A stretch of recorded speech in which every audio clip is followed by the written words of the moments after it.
Baik ya ikhwan, mari sama-sama kita persilakan dari guru besar kita, imam besar kita, ad-da'i ilallah, al-alama al-mujahid fi sabilillah bil qawli wal fi'li, ad-doktor al-habib Muhammad Rizik bin Husin bin Syahab, kepadanya fa'ali fal yatafaddal. Sallu ala nabi, sallu ala nabi.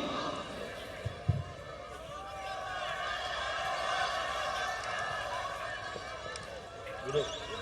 Bismillah. Yang di belakang duduk.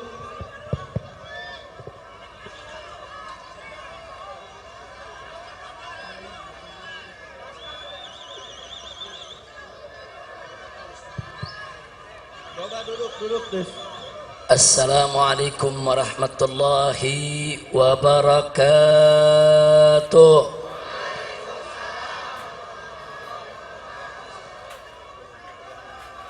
Bismillah,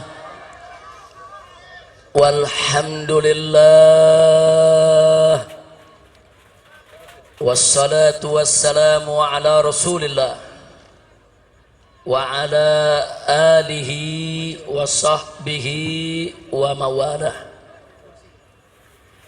Ashhadu an la ilaha illallah wahdahu la syarika lah, wa ashhadu anna sayyidana Muhammadan abduhu wa rasuluh la nabiyya ba'dah. Siyadatul habaib asyurafa wa sa'adatul ulama'il fudala wa jami'il hadirin al-hibba'il a'izza rahimakumullah. Fi hadhihi al-munasabati as-sa'idah وبهذا الاجتماع المبارك لا أنسى أن أوصيكم جميعا ونفسي بتقوى الله وبطاعة رسول الله صلى الله عليه وآله وصحبه وسلم. فنسأل الله سبحانه وتعالى أن يهدينا إلى صراطه المستقيم ويجعلنا من المتقين ويدخلنا جنته جنة النعيم بحق سيد المرسلين والحمد لله رب العالمين. تقبل الله منا ومنكم فتقبل يا كريم.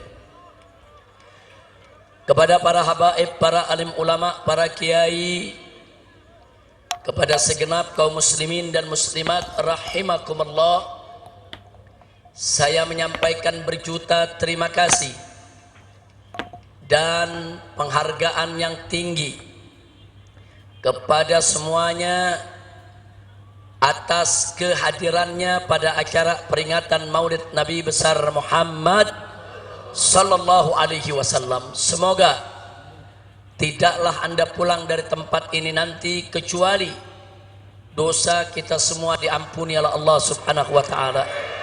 Kesalahan kita dimaafkan. Kemudian urusan kita semua dimudahkan dan kita semua dijadikan sebagai orang-orang yang salihin. Amin ya rabbal alamin. Ahibba'il kiram, Nabi yang kita peringati maulidnya pada malam hari ini adalah seorang manusia yang memiliki akhlak yang sangat agung. Keagungan akhlak beliau dipersaksikan langsung oleh Allah Subhanahu wa taala melalui firman-Nya. Wallahu Subhanahu wa taala qala fi akhlaqi nabiyhi sayyidina Muhammadin sallallahu alaihi wasallam wa innaka la'ala khuluqin azim. Sesungguhnya engkau wahai Rasul, sesungguhnya engkau wahai Nabi, la'ala, betul-betul sungguh-sungguh berada di atas khuluqin azim, akhlak yang agung. Artinya Nabi alaihi salatu wassalam memiliki akhlak yang sempurna, akhlak yang sangat mulia, akhlak yang teramat agung. Itulah Nabi kita Sayyiduna Muhammad sallallahu alaihi wasallam. untuk menggambarkan keagungan akhlak Nabi, saudara, kita tidak akan pernah mampu untuk memaparkannya secara tuntas. 1 jam ceramah tidak akan pernah cukup. 1 tahun pun kita jelaskan tidak akan pernah habis. Seumur hidup kita sekalipun tidak akan pernah ada kesudahannya untuk menggambarkan kesempurnaan keagungan akhlak Nabi Muhammad sallallahu alaihi wasallam. Kenapa? Saking sempurnanya, saking agungnya. Namun sungguh pun begitu, ada satu ungkapan yang teramat indah di dalam menggambarkan keagungan akhlak Nabi. Kalimat tersebut diucapkan oleh istri Nabi tercinta Sayyidatuna Aisyah radhiyallahu taala anha. Tatkala beliau ditanya oleh seorang tabi'in, "Ya ummal mukminin, wahai ibu orang yang beriman, kaifa kana khuluqun Nabi sallallahu alaihi wasallam?" Bagaimana sih sebetulnya akhlak Nabi? Ini pertanyaannya, saudara. Lalu apa dijawab oleh Sayyidatuna Aisyah As-Siddiqah binti Siddiq radhiyallahu taala anhuma? Beliau menjawab dengan kalimat yang singkat, padat, ringkas, jelas, menunjukkan kecerdasannya di dalam memilih kata, saudara. Di mana beliau katakan, "Kana khuluquhul Qur'an." Akhlak Nabi adalah Al-Quran. Itu aja jawaban Siti Aisyah. Siti Aisyah nggak bicara panjang lebar, saudara. Siti Aisyah nggak repot-repot mengungkapkan dengan aneka ragam untayan kalimat. Beliau cukup mengatakan pada saat ditanya bagaimana sebetulnya akhlak Nabi, beliau menjawab akhlak Nabi adalah Al-Quran. Artinya, saudara, kalau kita ingin bicara akhlak Nabi, kemana Al-Quran menuntun, kesanalah Nabi kita berjalan, saudara. Bagaimana Al-Quran itu mengatur, itulah yang dilakukan oleh Nabi, saudara. Dan bagaimana Al-Quran itu menentukan jalan hidup, begitulah jalan hidup Nabi kita Sayyiduna Muhammad sallallahu alaihi wasallam. Al-Quranul Karim mewajibkan aneka ragam kewajiban. Demi Allah, tak satu pun kewajiban pernah ditinggalkan oleh Nabi alaihi salatu wassalam. Al-Quranul Karim mengharamkan aneka ragam di Muhammad sallallahu alaihi wasallam. Oleh karenanya, saudara, bicara tentang revolusi akhlak berarti bicara suatu revolusi yang mengikuti jalan hidup Nabi Muhammad sallallahu alaihi wasallam. Bicara tentang revolusi akhlak berarti bicara tentang satu revolusi yang berdiri tegak di atas Al-Quran dan sunnah Nabi kita Sayyiduna Muhammad sallallahu alaihi wa alihi wa sahbihi wasallam. Nah, kenapa pada kesempatan ini kita mengingatkan tentang revolusi akhlak, saudara? Sebab Nabi kita tidaklah diutus kecuali untuk menyempurnakan akhlak. Nabi yang bersabda dalam satu hadisnya, au kama qala Nabi sallallahu alaihi wasallam, "Innama bu'ithu li utammima makarimal akhlak." Innama dalam bahasa Arab adatun min adawatil hasr, yaitu suatu kata yang biasa digunakan untuk pembatasan, saudara. Innama kalau diterjemahkan dalam bahasa Indonesia sesungguhnya hanya. Sesungguhnya hanya. Jadi kalau Nabi mengatakan innama bu'ithu, sesungguhnya aku ini diutus hanya. Hanya untuk apa? Liutammima makarimal akhlak, untuk menyempurnakan kemuliaan-kemuliaan akhlak. akhlak. Jadi saudara, ajaran Nabi alaihi salatu wassalam berdiri atas dasar akhlak. Ajaran Nabi alaihi salatu wassalam baik dalam konteks ibadat maupun muamalat, semua berdiri atas dasar akhlak.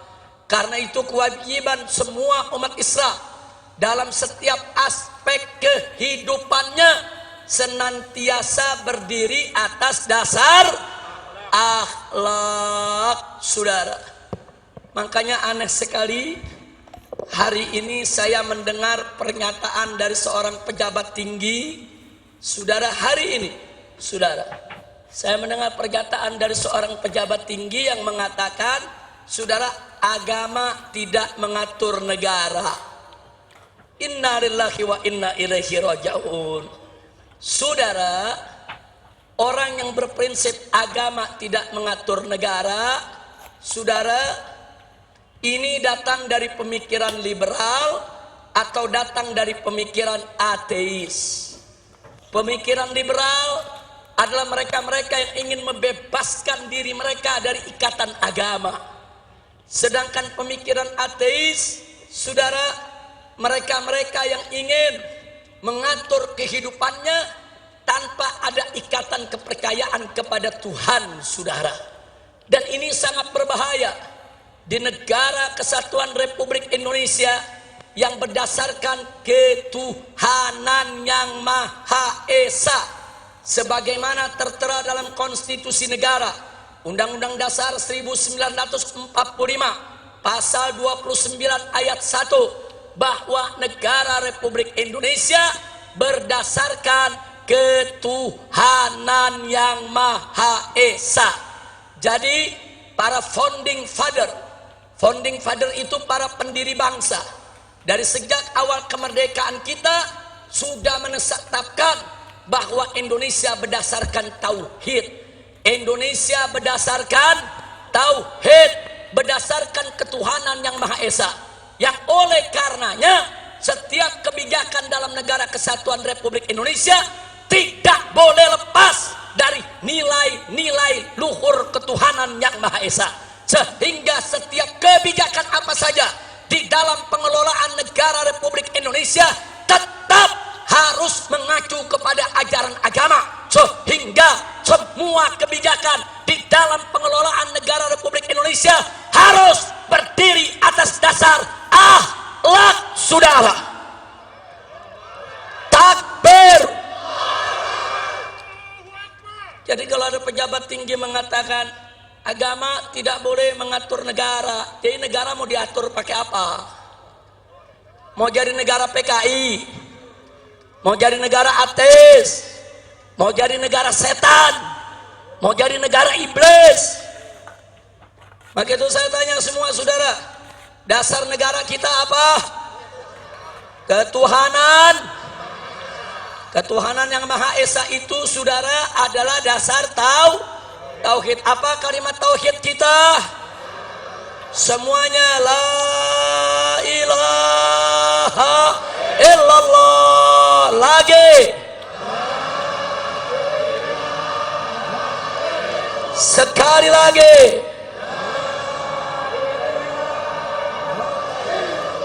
Takbir. Nah, jadi kita mau ingatkan dari mulai presiden dan para menterinya sampai pejabat yang di bawah, ingat, Indonesia adalah negara tauhid. Sekali lagi kita ingatkan kepada mereka, Indonesia adalah negara tauhid, negara berdasarkan ketuhanan yang Maha Esa, sesuai apa yang tertera dalam Undang-Undang Dasar 18 Agustus 1945 pasal 29 ayat 1 yang berbunyi negara Republik Indonesia berdasarkan ketuhanan yang Maha Esa.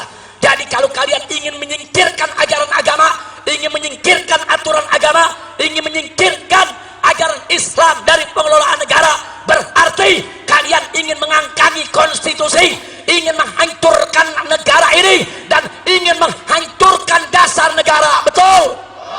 Maka itu saya mau tanya, siap gagak ketuhanan yang Maha Esa? Siap gagak negara Republik Indonesia? Takbir. Jadi saya ingatkan kepada semua ya ikhwan, saya nggak peduli siapapun orangnya saudara, mau presiden, mau menteri, mau para jenderal TNI dan Polri, hati-hati kalian. Kalau kalian ingin menyingkirkan ajaran agama dalam pengelolaan negara Republik Indonesia, berarti kalian ingin melawan agama, kalian menantang agama. Demi Allah, kami tidak akan mundur walaupun selangkah, saudara. Takbir, takbir, takbir. Nah baiklah, jadi saya mau garis bawahi, ucapan agama tidak boleh ngatur negara, itu ucapan nggak punya akhlak, nggak punya akhlak. Betul, betul. Pemimpin ngebohong melulu, punya akhlak gak? Punya akhlak gak? Nggak punya akhlak, nggak punya. Pemimpin ingkar janji melulu, punya akhlak gak? Punya akhlak gak? Punya akhlak gak? Habaib ulama dikriminalisasi hanya karena tidak sejalan dengan penguasa. Punya akhlak gak? Kriminalisasi ulama punya akhlak gak? Ayo jawab yang kompak, punya akhlak gak? Ulama dicaci maki, dihina-hina oleh buzzer, tapi buzzernya nggak ditangkap-tangkap. Punya akhlak gak? Punya akhlak gak? Punya akhlak gak? Ulama yang nggak salah dicari-cari kesalahan, nggak ada salahnya aja dicari-cari kesalahan, apalagi kalau ada salah. Saya mau tanya sekali lagi, nyari-nyari kesalahan ulama punya akhlak gak? Punya akhlak gak? Nah, saya mau tanya lagi, biar anda yang putusin semua saudara, supaya nanti anda tahu apa yang dimaksud revolusi akhlak. Ada santri dari Pasuruan saudara, nyindir presiden, nyindir Kapolri, langsung ditangkap, dipenjara, diadili, dituntut 4 tahun penjara dan dipenjara 3 tahun saudara. Sambil dipakein baju tahanan, masuk televisi, polisinya saudara dengan gagah mengatakan orang ini tidak tahu diri, tidak pantas tinggal di NKRI karena menghina presiden. Baik ya Wan, nggak apa-apa, nggak apa-apa. Taruhlah si santri salah, taruh si santri salah, santrinya di penjara 3 tahun, nggak apa-apa. Cobaan buat dia saudara, insya Allah Allah naikkan derajatnya. Amin ya rabbal alamin. Tapi saudara, yang uniknya saudara, ada anak cukong Cina. Anak cukong Cina pegang foto presiden, dicaci maki, dipukul-pukul itu foto, diludahin. Itu yang difoto dikatakan kacung dia, bahkan dia bego-begoin dan diancam, gua mau bunuh, gua mau tembak, nggak ditangkap. Saya tanya, punya akhlak gak? Ini negara saudara yang mimpin. Coba lihat, giliran santri penjara 3 tahun, giliran anak cukong Cina dibebasin.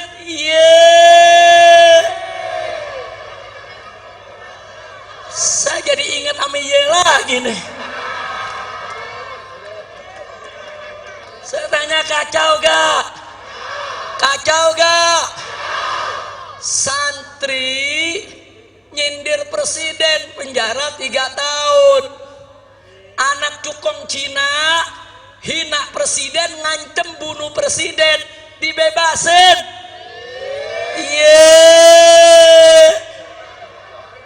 Ada akhlak gak? Ada akhlak gak? Ada akhlak gak? Nah yang begini wajib gak direvolusi? Wajib gak direvolusi?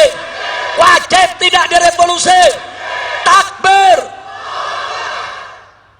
Saudara, saya cuma mau tanya doang. Saya udah ajukan beberapa hal, anda yang jawab akhlak apa enggak, begitu doang. Enggak, saya bukan lagi ceramah, cuma nanya. Nah, nanya, yang jawab umat, betul. Jadi kalau mau ditangkap, tangkap yang jawab. Saya cuma nanya. Nanya. Lanjut. Mau ditanya lagi? Ada prajurit TNI. Takbir. Waktu saya pulang, buat rekaman menyambut saya datang. Betul? Bagus gak? Ditangkep. Diborgol. Di penjara.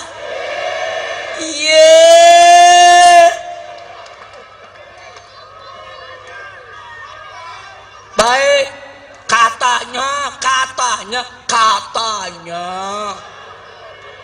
melanggar disiplin militer. Katanya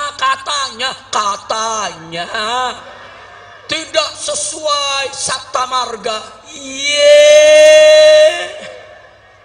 Unyil. Saya kenapa di sini jadi ingat unyil lagi ya? Udah lama lupa, Beb. Udah 3 tahun setengah nggak ceramah. Ingat unyil, ingat Lanjut. Perhatikan baik-baik. Seorang prajurit TNI menyambut kepulangan seorang Habib, diborgol, ditangkap, dipenjara. Yang menarik, cukong Cina lagi.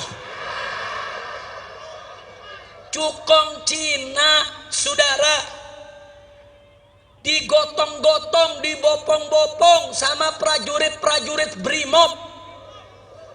Digotong-gotong. Ini Cina pakai nama Datuk Tahir. Jadi orang kalau dengar namanya kan nggak tahu dia Cina. Datuk Tahir dari Mayapada, saudara. Ini cukong Cina digotong-gotong, dibombong-bombong rame-rame oleh para prajurit Brimob. Nggak ada masalah, saudara.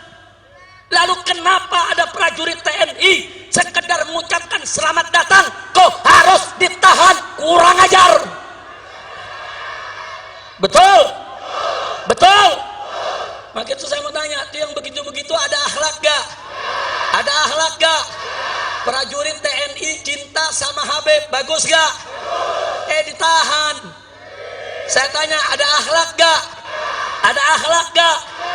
Cukong Cina digotong-gotong sama prajurit Brimob, berakhlak tidak? Berakhlak tidak? Giliran cukong dibopong-bopong, saudara, dianggap nggak melanggar disiplin. Tapi giliran ada prajurit TNI cinta sama ulama, langsung main pegang, main tahan, main borgol. Kurang ajar, tidak punya akhlak. Betul.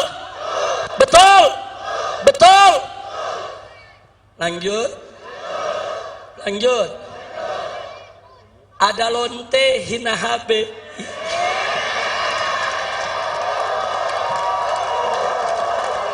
Pusing. Sampai lonte ikut-ikutan ngomong.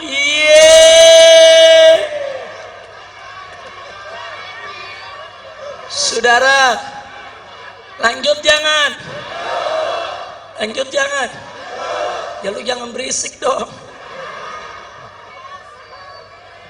Saya nggak marah, cuman ada umat yang marah, ngancam mengepung lonte. Polisi kalang kabut jagain lonte. Iya.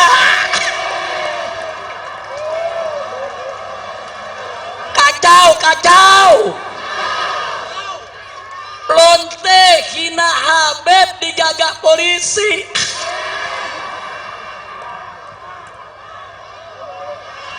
Kacau tidak?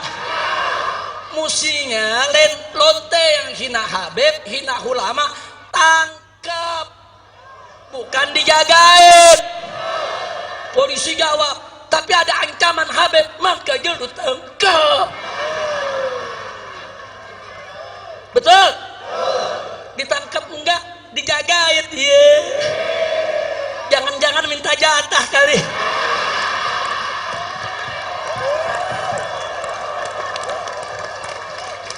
Kacau. Saya ngelihat begini sakit jadi baik. Mudah-mudahan gak sakit lagi dah.